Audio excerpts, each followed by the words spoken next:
Assalamualaikum warahmatullahi wabarakatuh. Waalaikumsalam warahmatullahi wabarakatuh.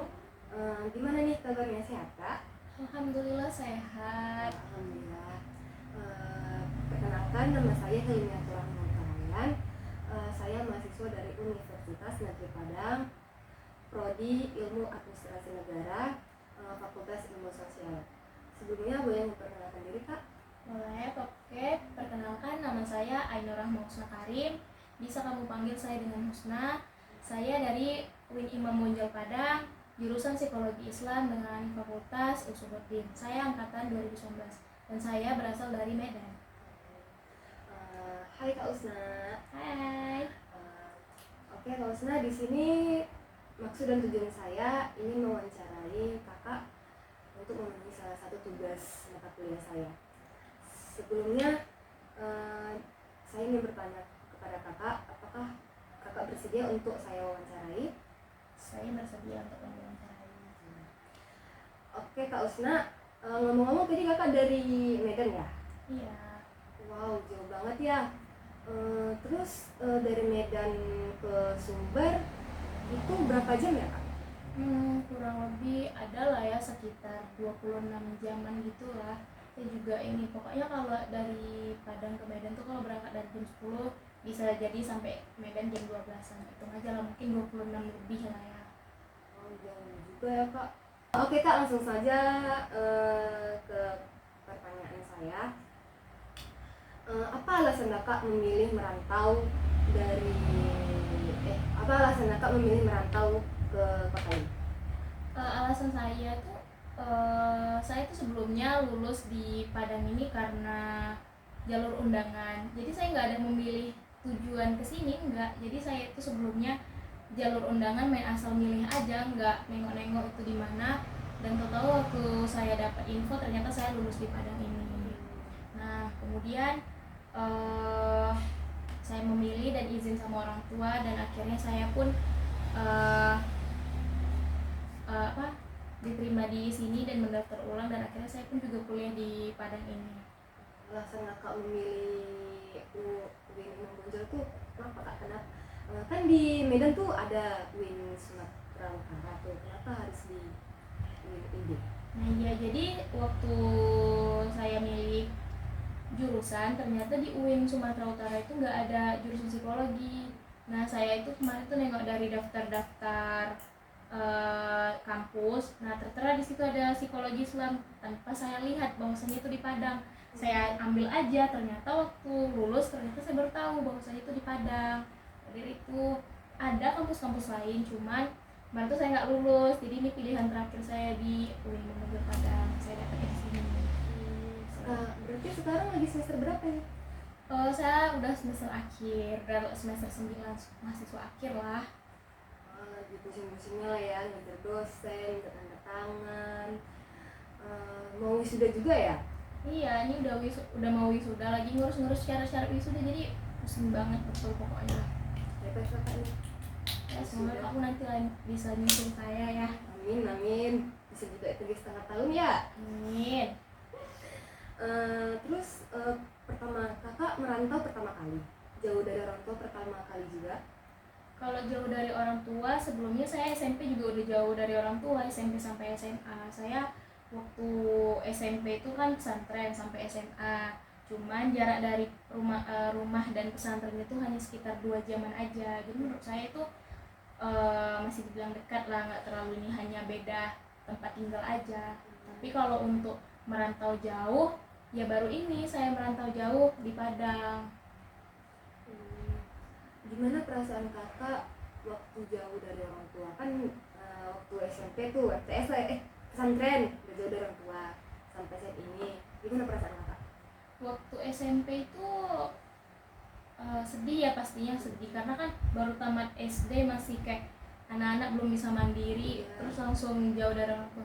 Awalnya sedih, cuman karena banyak teman jadinya kayak udah enak gitu, seru rasanya gitu pas waktu awal jauh dari orang tua. Tapi pas waktu udah di Padang ini kan itu lebih jauh nih, udah antar kota, beda provinsi juga ya kan. Nah di situ lebih kayak udah bisa lebih menerima bahwasanya itu saya harus lebih mandiri lagi di perantauan kayak gitu kan. Dan saya untuk pas pertama kali kesini tuh saya kayak masih bingung gimana caranya, apakah saya harus seperti di waktu saya SMP dan SMA, karena kan beda tuh budayanya gitu kan. Makanya menurut saya sih waktu saya di Medan sampai saya udah kuliah ini, menurut saya untuk beradaptasi itu karena jauh dari orang tua sih lebih mudah sebenarnya, karena kan udah terbiasa jauh dari orang tua, cuman hanya budayanya saja yang saya adaptasikan lagi. Pak bilang tadi budaya Medan sama Padang itu kan berbeda, sangat sulit. Terus bagaimana kakak beradaptasi dengan lingkungan baru ini? Nah, untuk beradaptasi di lingkungan baru ini, terkhususnya saya yang beda budaya dengan kota saya sendiri, pas pertama kali saya maba itu saya masih membawa kayak mana diri saya di budaya saya, pakai aku kau, kemudian ngomongnya masih kayak kasar gitu kan. Di sini beda, di sini harus ngomongnya pelan lembut, karena beda gitu. Orang Medan tuh kan ngomongnya kan nadanya tinggi gitu kan. Orang mengira saya tuh marah gitu kan. Nah, jadi pas seminggu itu saya ngeliat situasi kok orang-orang ini kayak nengok saya tuh kayak kurang suka. Saya introspeksi diri dulu. Nah, alhamdulillah saya dapat teman yang baik yang memang kayak paham gimana budaya saya di Medan, dan dia tuh bilang ke saya kayak, kamu tuh harus ngomongnya pelan-pelan kayak gini, harus ngomongnya lembut, jangan bilang aku tahu soalnya di sini kasar gitu. Nah, jadi saya belajar dari teman-teman saya ngelihat mereka tuh suka nggak digitukan. Nah, saya beradaptasi dari lingkungan saya terlebih dahulunya, bagaimana mereka bersikap ke saya, dan begitu juga saya menyikapi mereka. Jadi dari situ saya banyak belajar gimana saya bersikap dengan mereka. Jadi menurut saya tuh kayak udah lebih mudah saya memahami budaya mereka. Tambah lagi kan saya dulu juga sekolah 6 tahun di pesantren kan, banyak tuh teman-temannya, dan banyak juga dari teman-teman saya itu bukan asli orang Medan itu juga. Jadi menurut saya itu kayak udah mudah untuk beradaptasi dengan mereka, dengan cara masuk ke lingkungan mereka, memahami gimana sih lingkungan di budaya mereka. Nah, pada itu jadi sebulan alhamdulillah saya udah bisa beradaptasi dengan mudah dengan mereka. Hanya saja di awal saya membilang sih sama teman-teman saya di kelas untuk kayak mohon maaf kalau misalkan saya kasar ngomongnya sebelumnya, karena saya budayanya juga berbeda dengan kalian, dan alhamdulillah teman-teman saya pun juga mengerti. Jadi saya pun beradaptasinya itu juga lancar dan kayak santai, tenang, dan nggak kayak orang yang sulit untuk beradaptasi sehingga kayak nggak punya teman. Tapi alhamdulillah saya kayak bersyukur juga punya lingkungan yang mendukung gimana saya harus beradaptasi. Berarti lumayan sulit juga ya kak, memakan waktu juga berapa bulan kak untuk beradaptasi sama orang-orang baru di sini? Kita sebulan 2 bulan mungkin kalau nggak salah. Terus pertanyaan saya, waktu kakak sampai di kota ini, gimana perasaan kakak? Kayak misalnya kotanya itu berbeda dengan Medan sama di sini, terus nah makanannya, terus kayak dari rasa makanannya, warna makanannya, bentuk warnanya, kayak bahasanya tuh.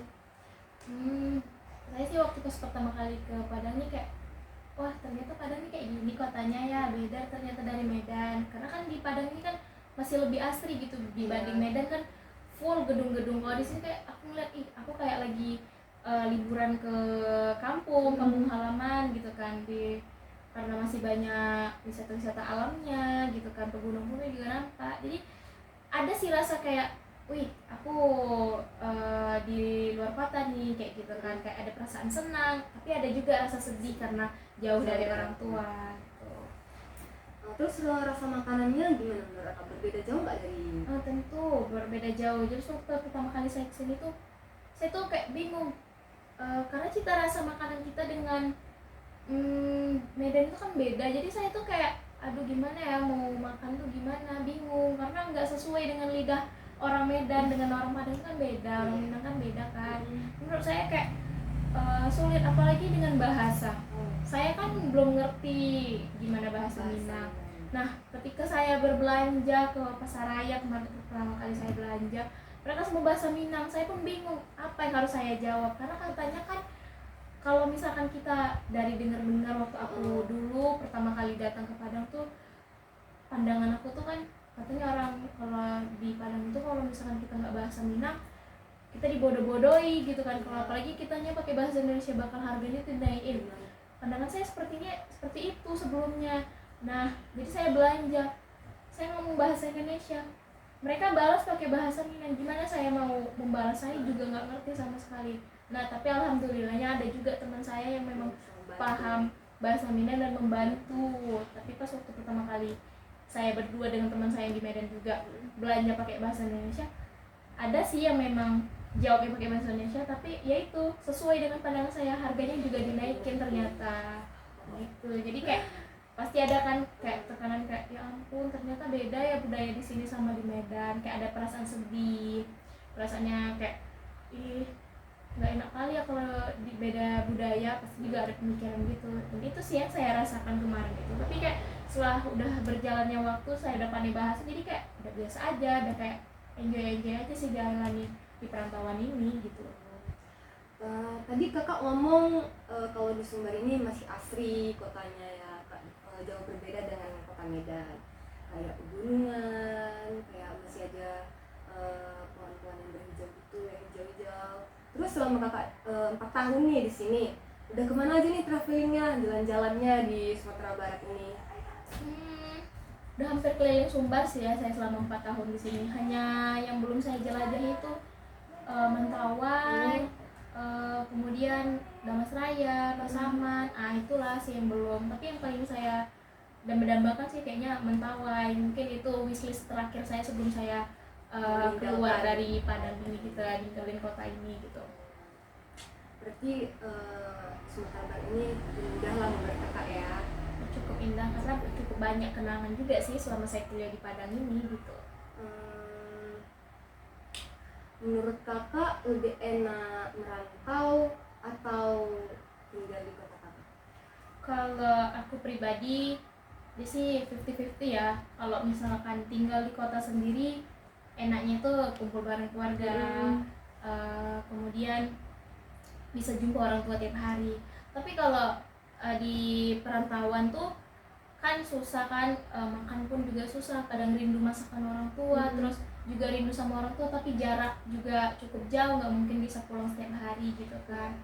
Nah cuman yang menurut saya kayak seru, ada serunya juga, ada sedihnya juga. Kalau serunya sih, kalau dalam konteks serunya saya di perantauan ini, saya bisa mengembangkan diri saya itu, mengenal diri saya itu lebih jauh. Kayak saya tuh lebih berani untuk ngomong di depan banyak orang ketika saya sudah merantau. Saya juga tahu gimana budaya orang, kayak di Sumbar ini saya tahu gimana menyikapi orang-orang yang beda dari saya budayanya. Kemudian yang paling saya senangi di sini tuh kayak saya berani untuk keluar dari zona nyaman saya. Tapi beda halnya kalau saya di Medan itu, karena kita di rumah terus dan kita tuh pun ngerasa kayak sulit untuk keluar dari zona nyaman karena kita kayak ada di bawah lingkungan orang tua, jadi sulit untuk mandiri. Tapi kalau kayak di perantauan kayaknya kita tuh harus memang belajar untuk terus-terusan mandiri. Gimana caranya harus menyelesaikan masalah tanpa harus cerita ke orang tua,